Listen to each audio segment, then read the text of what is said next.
মাছ আনছি নেক্সট থেকে। এখন কি মাছ আনলাম, আমরা তো বাংলাদেশের তাজা মাছ খাইতে পারি না আপনাদের মতো, শুধু ফ্রিজের বরফের মাছ খাইতে হয়। দেখুন এই যে একটু নরম নরম। এ দেশে প্রবাসে যারা আছে তারা মাছ খায় তো শান্তি নেই, কারণ তাজা মাছ তো পায় না। তাজা মাছ পাইবো কোথায়? এখানে এখানে কি তাজা মাছ পাওয়া যায়? সব সময় ফ্রিজের মাছ। এটা হলো সাবিলা মাছ, বাজি করে খাইলে অনেক ভালো লাগে।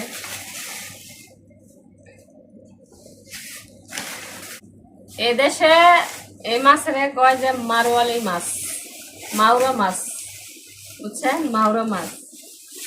আর ইফতারের জন্য যে এটা আনলাম, আর একটা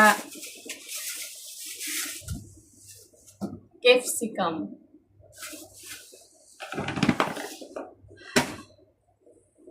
মুড়ি।